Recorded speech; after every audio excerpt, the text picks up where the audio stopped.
I've had this car in stock for 700 days and I just can't figure out why it hasn't sold. So I'm going to show it to you guys and you guys can tell me why it hasn't sold yet. It's got Pirelli tires and Brembo brakes. Is that why it hasn't sold yet? Tell me why. It's in rapid red and has red leather interior. Is that why it hasn't sold yet? Tell me why. It even has the 2.3 liter EcoBoost engine and 310 horsepower. Is that why it hasn't sold yet? Tell me why. Inside, it even has the wireless charge pad. It's an automatic, and it has a giant touchscreen. Is that why it hasn't sold yet? Tell me why. I can't have this car for 800 days, so I'm gonna go inside right now and work a special deal just for my TikTok followers, and I know one of you are gonna snatch it up. Tell me why. We haven't done this sooner. It's a 2024 Mustang Premium. Tell me why. There you guys have it. This car, 32 grand just for you. It's a TikTok special. Leave me a comment down below if you want this, and follow Local Car Girlie for more deals like this. Tell me why. Why used car dealers are panicking isn't about one bad month. It's about a market that's changing in many ways dealers didn't see coming. Cars are sitting longer, margins are shrinking, and buyers are walking away. And the old way of running a used car lot isn't working like it used to. If you're planning to buy a car, especially a used car, this could work in your favor. Before we get into it, I want to correct one thing that often gets repeated. Not every used car dealer is in trouble. Large dealer groups and well-run independents, they are still selling cars. Oh, the market is dead. I can't sell my car. Trust me, give me 5 minutes and I can know why his car is not selling. This is exactly what I would check. The first step is the listing. The pictures are attractive and they showcase every feature of the car. If the description is easy to read and clearly describes every aspect of the car, then you check the price. Some people hate to hear this. Depending on the car you're selling, you gotta analyze the market. And if you're getting leads, messages, it means that your price is well positioned on the market. Next step is answering your leads. How fast are you answering your leads? Are you answering their questions? You gotta set appointments with them ASAP. Now the customer came and he's checking the car. How is the car's condition? Is the customer getting what he was expecting? Now you gotta know, are you getting leads? What is stopping the leads from purchasing the car? And by breaking it down like I did, you're gonna be able to detect the problem and fix it. And your car is 100% gonna sell quicker. This mostly applies to cheaper cars, not luxury. Send me your car and I'll tell you why it isn't selling. Let me know if I missed something. Follow me for more car selling tips. The pressure is hitting dealers who paid too much for inventory. They have to depend heavily on auctions or have high financing costs. Recent industry reporting points to tighter inventory, higher carrying costs, slower inventory turnover, and thinner profit margins, not a collapse of the entire used car market. And that distinction matters. I want to hear from you. Have you noticed used cars sitting on dealer lots longer than they did a year ago? Or are the prices still too high depending on where you live?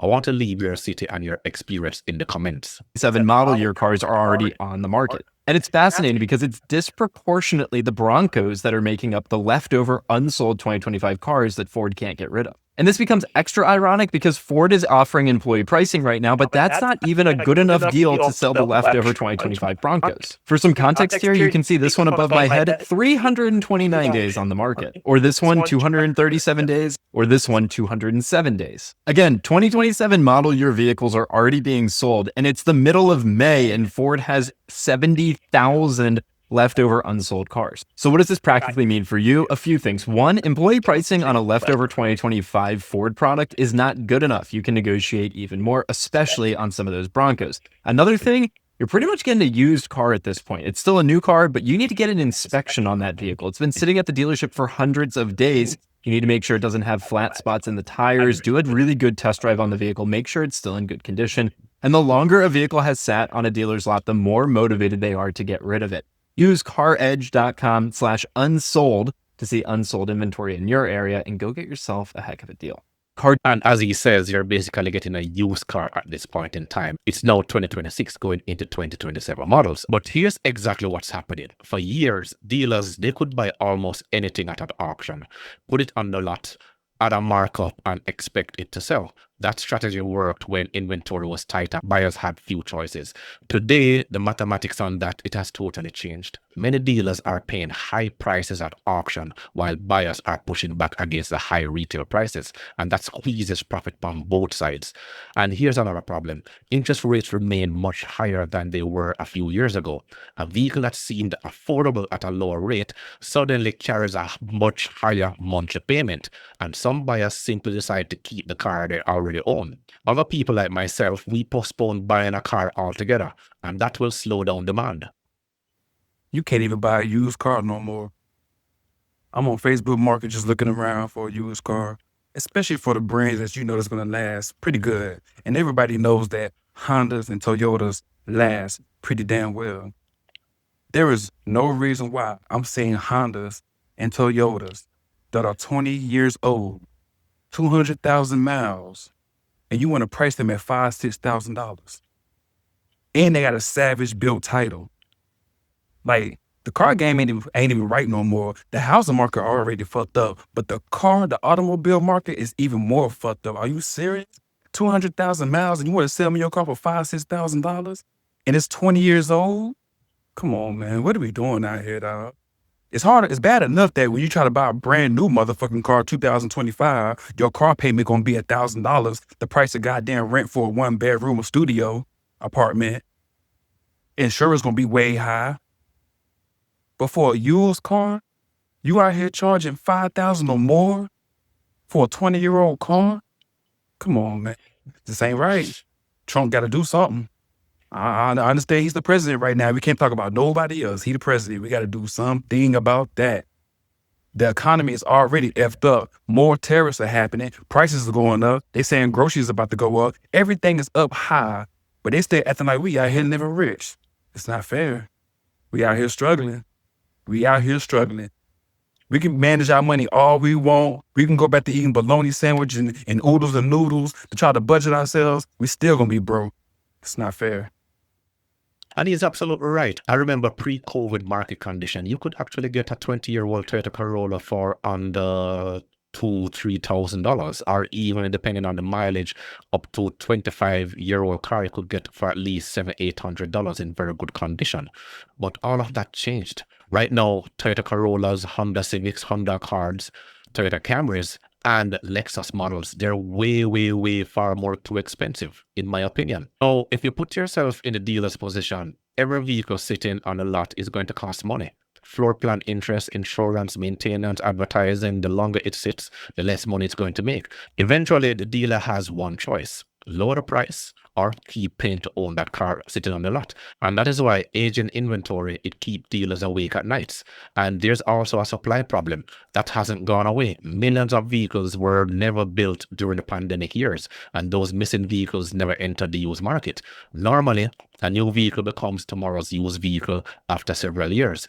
If it was never built, it never becomes inventory. And that shortage is still working its way through the market. So we're going to start this series, Why Won't This Car Sell? I showed y'all a Volkswagen. Why won't it sell? We have a Mercedes here. We've had it in inventory about 70 days. And we really want to know from the viewers and the customers, why won't it sell? It's got all the options. Obviously and naturally here, it's a good car. It's got brand new tires. It's a C250. It's a 2014 with under 120,000 miles. Just like I said, it has every single option you want. It looks good. Color combination's good. We have no idea why it won't sell, and we want to know from the viewers. Tell us why this car won't sell. We don't know why. Toyota lots are filling up with Tundras. And while Toyota is technically having an increase in sales for the Tundra compared to recent years, there are still tons of them sitting on lots. And there's a few reasons for this. One thing is that a lot of buyers aren't really leaning towards the higher trim levels due to overall costs. New trucks have consistently gone up in price, and many Tundras are $60,000 to $80,000 and up, which a lot of people just don't see a need for. Plus, interest rates are also rising, which makes the monthly payments out of reach for a lot of people as well. Now, if you are in the market for a Tundra, any full-size truck, or really any vehicle for that matter, be sure to check out my car affordability calculator to see how much you would need to make and what your actual budget would be for this, as well as my budget tracker that can help you stay on track with your expenses and make sure that you keep everything affordable for you. They are both linked in my bio, and they can also be bundled. I did build these myself, so any feedback is very helpful, and it does help out the channel, so I do greatly appreciate that. Now, as far as the Tundra, another thing is that full-size trucks are also kind of slowing down in terms of demand as fuel costs and the cost of living overall have gone up. Inventory on Tundras is also piling up from multiple model years not selling as well as they expected, and so many dealerships are experiencing carryover inventory. Now, one of the biggest reasons that we're seeing more Tundras on lots right now is the large amount of recalls that they are facing. The recent model years have had recalls that have raised a lot of concerns about reliability, and some buyers are hesitant and even selling off their 2024 and 2025 models already. Plus, competition is also very high in this market, with rivals like Ford, GM, and Ram offering big incentives and updating their tech very quickly. And of course, through all of this, the economy as a whole and most people's finances are just very very stretched right now with auto loan delinquencies rising and overall car expenses as well as most expenses just rising as a whole. All of this is leading to tons of Toyota Tundras just sitting on lots and piling up. And she basically answered all the questions we have been talking about here on the channel, especially in this particular video. Now, if you add another trend, as she mentioned this, many owners are keeping their vehicles longer. Instead of trading them in for 4 or 5 years, they're driving them for 8, 10, or even longer. And that means fewer trade-ins. Fewer trade-in means fewer used cars, fewer quality used cars for dealers. So dealers end up back at the auction, and that's where the competition pushes prices higher. Some buyers at the auction convince themselves they can make the numbers work later. Then the reality shows up. You're talking about reconditioning costs, transportation, warranty work, price reduction. Suddenly, the property is gone before the vehicle is even sold. This is also changing how smart dealers operate. Instead of relying only on auctions, many are trying to buy directly from the consumers. Trade-ins, service customers, private purchases, anything that helps avoid bidding wars at the auction. You know, right now I'm really concerned about used car dealers. Used car dealers, because when I look at almost the last 10 person I know who bought a vehicle, it says new cars. New cars, and these were persons who in the past were habitual used car buyers. And so the prices for new cars are very competitive. So unless the used car dealer decide it's time to be more reasonable with the prices, it's gonna be problems.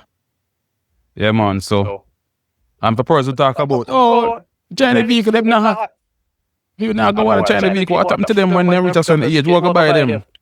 Well, recently I said a used car dealer selling a used Chinese car. All right. Check that out. Well, basically, they have to do what they have to do to survive. A shout out to my fellow Jamaican here. Now, we're going to talk about you.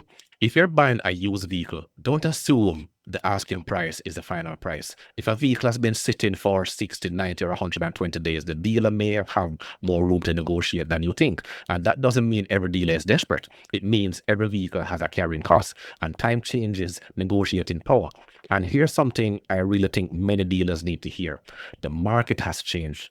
Buyers have changed. The old strategy of buying high and hoping someone pays even more isn't a long-term business plan anymore. Data matters, inventory matters, buying discipline matters, and without those, even a busy dealership can lose money. So when you hear people say used car dealers are panicking, don't assume they're talking about every single dealership. They're talking about a business model that is under pressure. Higher financing costs, lower margins, fewer trade-ins, more expensive auctions, and customers who have become far more careful with their money. For buyers, that creates opportunity. For dealers, it means adapting or getting left behind. The used car market isn't crashing, it's resetting, and that's a very different story. These are 3 cars that I have in my inventory right now that I will never buy again. All right, car number 1 is a 2018 Mercedes C300. Has 117,000 miles, all right? This car is beautiful. She's mid. I mean, the body is good. The interior is good. It's mechanically sound. It has new tires, but I can't sell it. I'm asking 11 grand, and it's just been sitting here for like a month or two, and I just can't sell it. Car number 2 is this 2021 Ford Escape. Same thing with this car. New tires, clean interior, mechanically sound. I mean, there are no issues with this car. I made it 10 out of 10. Everything that was wrong with it, I took care of it. It has 110,000 miles, and I'm only asking $9,500. But yet, it's still here, sitting here. It's been sitting here. Same thing as the Mercedes for like a month or two, and nobody comes and checks it out. Nobody messages me about it, nothing. By all means, if that C300 was here in Toronto, it would have been sold already. If you want more videos like this, increase the likes on this video, share this video, and subscribe. Remember to grab a copy of my ebook, The Parts Manager Guide. The links are in the description box below. Stay sharp, stay educated, and I'll catch you in the next one.